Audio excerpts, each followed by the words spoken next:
A mí siempre me gusta empezar estos años diciendo que desde CEDECA creemos que tenemos una administración pública española que funciona razonablemente bien. Que es verdad que hay muchos aspectos que se deben mejorar, pero creemos que es esta administración pública con la que ha permitido que los efectos de la crisis de 2008, la crisis económica, que yo he sugerido que fue más bien social e incluso moral, se haya salido de ella con unos daños menores de los esperados, o incluso se dice por los expertos que España fuera un modelo de transición del Estado autoritario a un Estado democrático se debió a muchos factores, pero no fue uno menor, que tuvimos una administración profesional que fue capaz de ponerse al día siguiente al servicio de los nuevos dirigentes del poder. ¿Cuál es la salud de la Administración y creéis de verdad que el tema del Estatuto del Directivo Público es algo ya inaplazable? Creo que hay una serie de elementos objetivables, digamos, que son indiscutibles. Se habla de ausencia de planificación, se habla de reducida autonomía, se habla de debilidad institucional y riesgo de captura de los profesionales, se habla de acusado deterioro de la confianza ciudadana en el Gobierno y la Administración. Quizá este punto es en el que se podría discrepar un poco, porque el análisis que se hace, digamos, que es muy crítico con la Administración y con el sector público, digamos que pone mucho el acento en la confianza de los ciudadanos, que ya es un elemento no objetivable, sino subjetivo. Y si simplemente se menciona y no se explica el porqué, es decir, una parte de esa falta de confianza, en mi opinión, deriva del acoso que está sufriendo, digamos, el sector público, que sufren las administraciones por parte, digamos, de determinadas escuelas de pensamiento, por decirlo así, ¿no? Pensar que nuestro sector público es poco sexy me parece, digamos, algo que nos lo podemos permitir si no salimos de nuestras fronteras, pero en cuanto salgamos nos vamos a dar cuenta de que es bastante más sexy de lo que pensamos, con lo cual, digamos que este nivel de confianza de la ciudadanía respecto de su propio sector público, de sus propias administraciones, digamos que no es del todo justo en muchos casos, y que aunque sean perfectibles y aunque esos elementos objetivables de duda existan, sin embargo, sí hay un sector público que de alguna forma resiste frente a los envites, resiste frente a los intentos de desprestigio constante por parte de determinados sectores, frente a lo que sucede en otros países donde la fortaleza del sector público es algo que se defiende a capa de espada y la defiende incluso gente de pensamiento conservador que no acosa, digamos, desde la apología del privatismo y desde la crítica continua y del desprestigio de lo público, ¿no? Tenemos un problema efectivamente de colonización política y pese a todo, la administración pública está funcionando mucho mejor de lo esperado. Y voy a poner dos ejemplos. En primer término, España el año pasado tuvo una crisis constitucional muy grave, con incluso la declaración de independencia de una parte del territorio, y la administración pública siguió funcionando adecuadamente, punto uno. Y dos, la respuesta del Estado de Derecho no vino por los gobiernos ni primero del Partido Popular, que llegó a posteriori, ni luego el Partido Socialista, sino que fue una respuesta de los funcionarios públicos, es decir, de los fiscales, de los jueces y también por ejemplo, de una administración tributaria que siguió funcionando adecuadamente en unas situaciones como fue, pues, por ejemplo, aplicar la orden ministerial compleja, que luego fue declarada constitucional por el Tribunal Supremo, del control de las finanzas de Cataluña. Otro ejemplo es que hemos tenido un cambio de gobierno por una moción de censura, lo cual es perfectamente legítimo y constitucional, y ha habido centenares de cambios de órganos directivos y, sin embargo, la Administración ha seguido funcionando adecuadamente. Lo que yo tengo que decir es que a mí los empleados públicos me producen muchísimo respeto y que la salud de la Administración pública en general o de los empleados públicos ha sufrido mucho en los últimos tiempos por decisiones políticas, y hay que reconocer la capacidad de esfuerzo, de trabajo, de sacrificio del empleado público. Y, por supuesto, su vocación de servicio público y su imparcialidad. Pero si estamos hablando de querer tener unos servicios públicos eficaces, eficientes y que presten a los ciudadanos las necesidades que necesitan, que demandan y que la Administración tiene obligación de prestarla en este Estado de Derecho en el que estamos en España, y como bien decía el compañero de Unidas Podemos, si salimos de Europa, veremos la suerte de vivir en un país como este, con estos servicios públicos, y la desgracia de otros ciudadanos del mundo de no tener estos servicios públicos. Bueno, pues como digo, si queremos apostar por eso, tenemos que apostar porque el servicio público, los empleados públicos no son un gasto, son una inversión. En cuanto a los cuerpos superiores de la administración pública, es necesario que se aborde el estatuto del directivo público ya, no puede esperar más. En primer lugar, ¿cómo se valora la administración pública? La administración pública se puede valorar a través de 3 planos. ¿Cómo nos vemos nosotros internamente? Esto yo creo que siempre es un buen análisis desde el punto de vista de la autocrítica. ¿Cómo nos ven los demás y cuál es realmente el grado de eficacia y eficiencia que tenemos como administración pública? Nosotros nos vemos generalmente bajo un conjunto de expectativas, ilusiones, bajo un conjunto de objetivos. Siempre entendemos que podemos mejorar, porque es lógico. El ser humano, cuando desempeña una función, tiende fundamentalmente a optimizar el servicio que presta, y más dentro de la administración pública. ¿Cómo nos ven los ciudadanos? Los ciudadanos, pues, hay de todo. Hay gente que nos ve bien, hay gente que nos ve mal. Habitualmente en las encuestas no salimos muy bien parados como empleados públicos, y no salimos muy bien parados porque hay una especie también, a veces, de envidia congénita. El empleado es una especie de favorecido, de privilegiado, que tiene un proyecto de continuidad profesional, laboral, de estabilidad. Y porque a veces ha habido microexperiencias negativas, justo pues cuando vas a una ventanilla y se cabrea alguien contigo, pues automáticamente extrapolas la experiencia y conviertes la administración en una especie de antología del disparate, cuando no lo es, sino que es todo lo contrario. Eso es como nos ven. ¿Y cómo estamos nosotros? Pues yo creo que estamos a un buen nivel.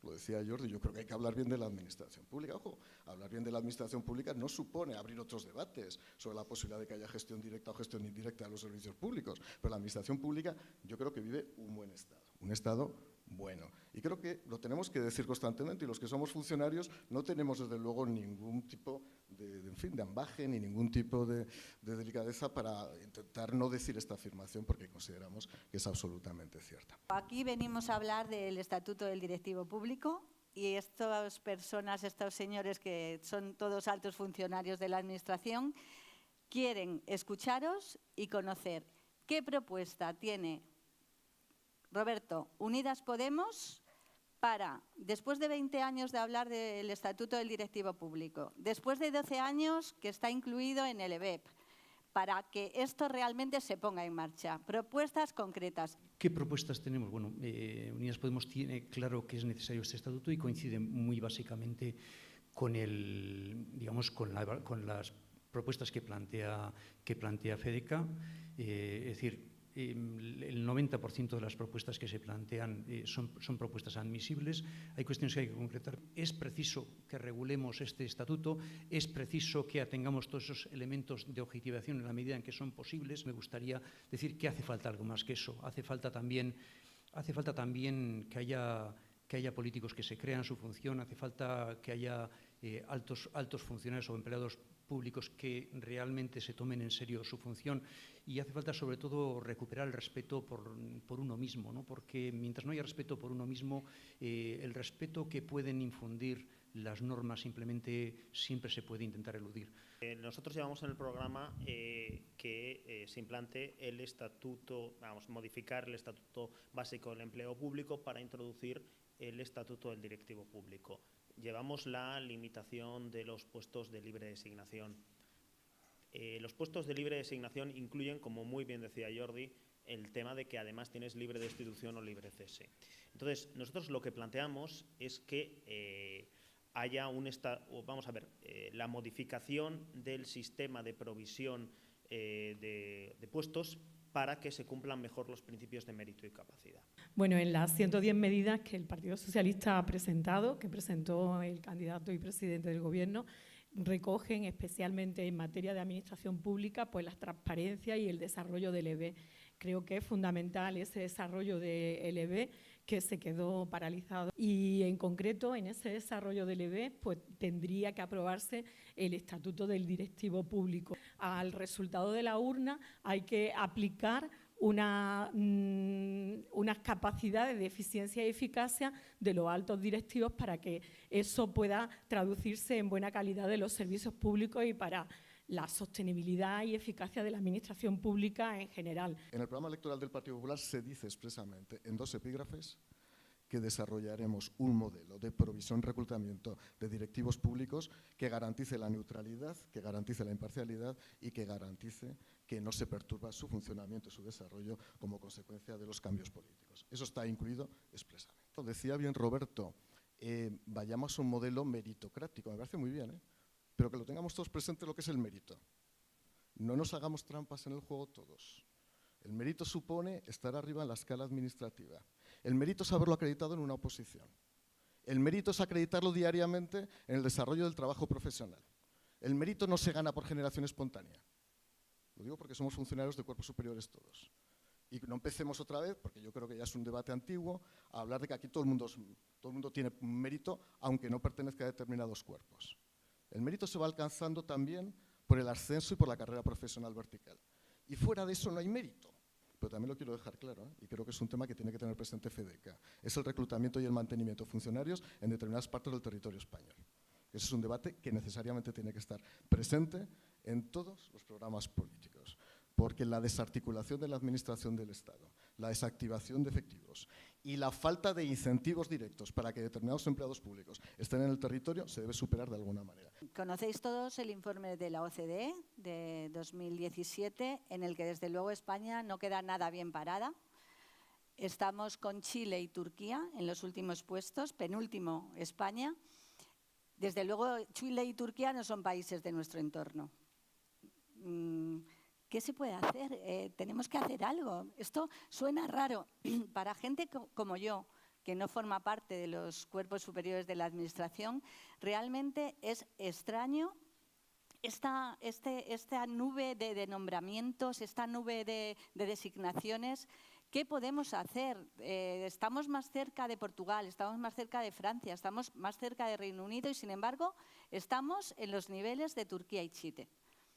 Es verdad que cuando se hace la categorización de los países en función de la intensidad donde se produce, que hay mayor alineamiento político entre funcionarios, servidores públicos y políticos, se toman referencia creo que 4 categorías, la D1, la D2, la D3 y la D4, en función de si afecta a directores generales, si afecta a subdirectores, si afecta a miembros de los gabinetes, etcétera, ¿no? Pues es verdad que España se encuentra casi a la cola.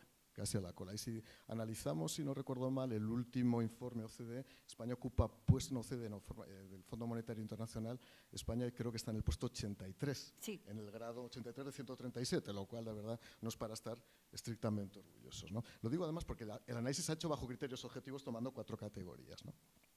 Hombre, yo creo que eso nos tiene que hacer reflexionar. ¿Qué es lo que hay que hacer? Evidentemente tenemos que dotarnos de un instrumento de reclutamiento independiente. Ir a ese modelo donde combinemos la eficacia y la eficiencia del alto ejecutivo y de que los nombramientos se hagan en esa línea. ¿Que tiene que haber personal de libre designación? Pues vuelvo a repetir, pues sí, lo tiene que haber. Luego tendremos que ver cómo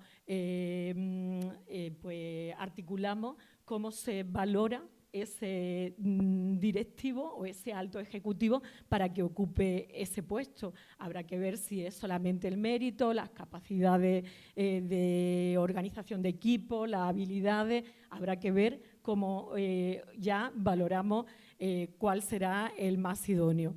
Y luego, por otro lado, yo creo que debería de haber lo que sería una oficina del alto directivo público, ¿no? Donde ahí hubiese una base de datos de los perfiles que necesitaría pues la administración para los servicios que hay que prestar y para las responsabilidades que tienen que adquirir, y luego otra base de datos de los altos funcionarios, de los altos empleados públicos que podrían encajar en esos perfiles. Y ahí, pues ya con los criterios que se determinen para poder ocupar esos puestos, pues se haga ese cruce de manera que haya como un banco siempre disponible y no vayamos a la arbitrariedad o al criterio del político de turno que llegue. Parece que efectivamente tenemos un problema, y tenemos un problema estructural de cambios de colonización política, que lo dicen los informes de las organizaciones internacionales, porque claro, estar el 53 en el Banco Mundial es que estás por detrás de prácticamente todos los países desarrollados. Y y evidentemente fuera de los países de nuestro entorno. Entonces ahí lo que tenemos es un problema de falta de normas, es decir, no se ha querido desarrollar el estatuto del directivo público, se ha optado por la libre designación como decisión, es decir, ya más allá del tema de la cuestión de que un día alguien acierte o deje de acertar, hay temas donde deberíamos reflexionar y cambiar la norma. Por ejemplo, no parece que sea una cuestión razonable que un órgano controlado decida el dinero o incluso pueda cesar a un órgano de control. Ejemplo, estatuto básico del empleado público, secretarios, tesoreros e interventores de las administraciones locales a partir de 50.000 habitantes. Es decir, esto hay que modificarlo. Es decir, es pura y simplemente. Entonces, nosotros lo que creemos es que lo que hay que hacer es que la provisión tiene que ser un sistema de concurso y, sobre todo, lo que no puede haber en este tipo de situaciones es libre destitución ni que un alcalde le fije al secretario su productividad o al interventor. Si reducimos el margen de discrecionalidad, pues reduciremos el margen de errores evidentes que se han dado y que, si no cambiamos las cosas, previsiblemente se darán. Es necesario que haya procedimientos reglados, es necesario que todo esté mucho más tasado y mucho más reglado, pero no simplemente con que esté reglado se va a garantizar. Es que hay veces que los procedimientos reglados no garantizan todo. Pongamos un ejemplo, lo que pasa en la Administración de Justicia. Tenemos unos jueces maravillosos. Por mucho desprestigio que tenga nuestra Administración de Justicia, tenemos unos jueces maravillosos, tenemos unos fiscales maravillosos. El problema es que, desgraciadamente, vivimos en una sociedad que no valora suficientemente la meritocracia y todavía mucho menos la independencia del carácter. Y eso es una cosa fundamental. Las personas que son realmente independientes tienen mucho más difícil hacer carrera en España que las personas que no lo son. La independencia en España es un contravalor social. Esto es así. Por desgracia es así y va a ser muy difícil rectificarlo. Hay veces que son procedimientos reglados que son mucho más justos. ¿Qué es más justo? ¿Qué es más correcto? ¿Qué es más reglado? Como en Estados Unidos, que el presidente pueda nombrar a un miembro del Tribunal Supremo directamente, el presidente del Gobierno o el presidente de la República o de la Federación.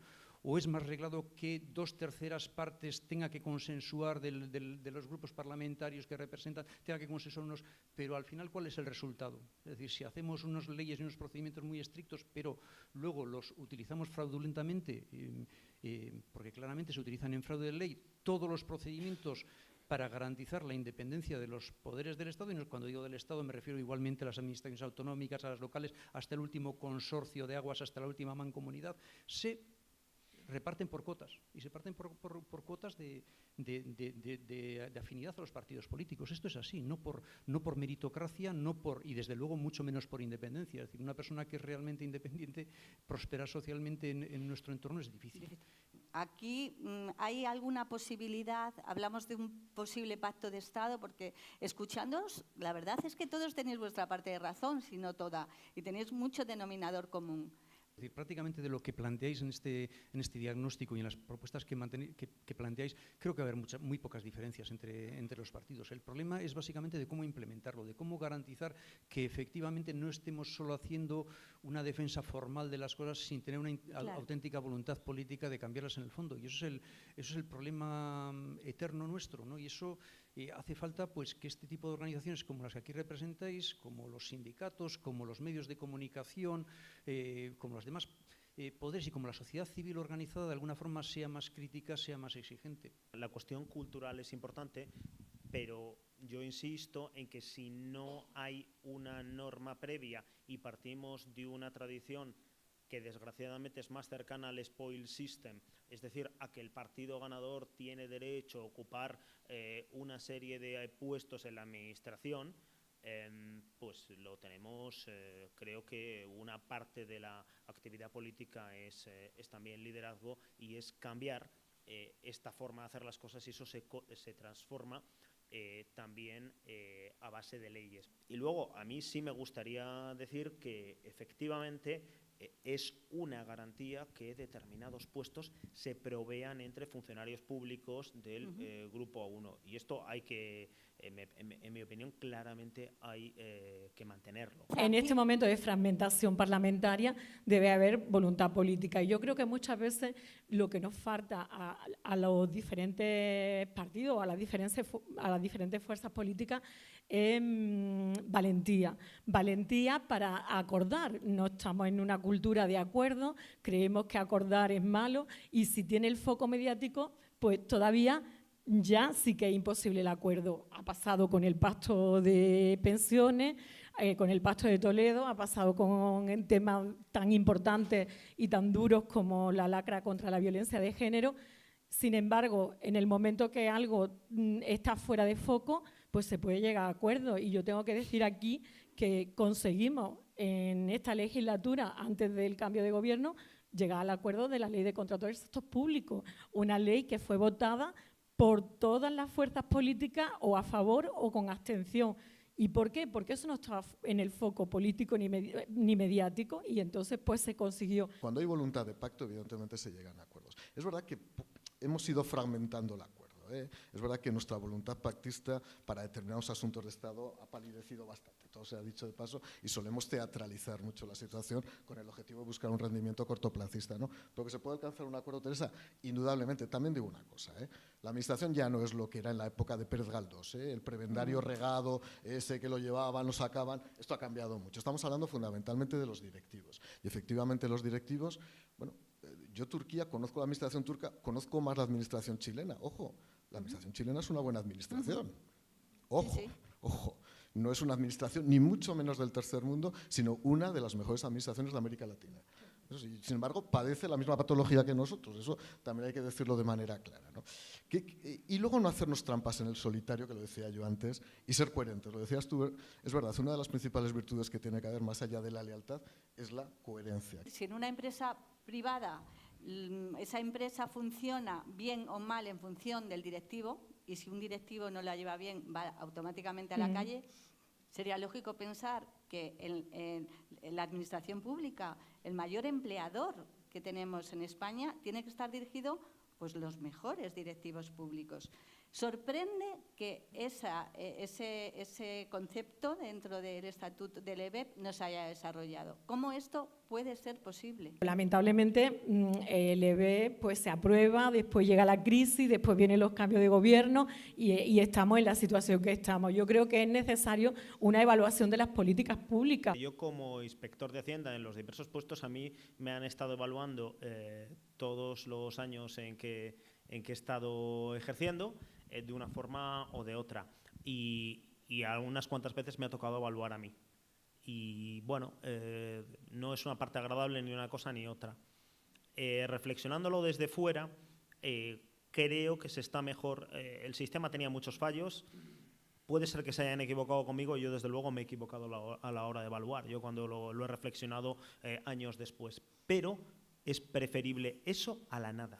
Se pueden hacer distintas formas. La evaluación por pares no es un problema y la voluntariedad puede ser otro elemento. Es decir, simplemente quien quiera acumular méritos pues tiene derecho a presentarles a la evaluación sin que sea obligatorio para todos. Es decir, para mí el problema más importante, más que el de establecer el procedimiento, es el de establecer los criterios de objetivación. Porque igual que en lo que decía de una actividad investigadora es relativamente fácil, porque uno dice, bueno, publicación en revistas científicas que estén indexadas. Bueno, pues hay unos índices internacionales, se publica página publicada, vale tanto, y cuando se obtienen determinados puntos, pues una persona consigue un sexenio de investigación o consigue 2 o lo que le corresponda. Pero esto hacerlo es decir, en algo que es tan político como el desempeño de un alto funcionario para que lo valoren sus pares y que lo valoren haciendo abstracción de la adscripción política del evaluado y de los evaluadores, es difícil. Aquí estamos prácticamente todos funcionarios de Grupo A1 y los que no, bienvenidos también, no pasa nada y bienvenidas, estamos todos juntos. Pero es verdad que tenemos que responder a una evaluación de desempeño adecuada y suficiente. Lo decía Jordi, pero que luego no nos acobarde, que seamos responsables, que nos midamos en función de unos determinados objetivos, que se nos mida y se nos evalúe de acuerdo con criterios determinados, porque sé que luego va a venir el problema de definir el perímetro del evaluador. A ver, ¿por qué me tiene que evaluar este a mí? Claro. Que sabe menos que yo. Ojo, no es un tema fácil.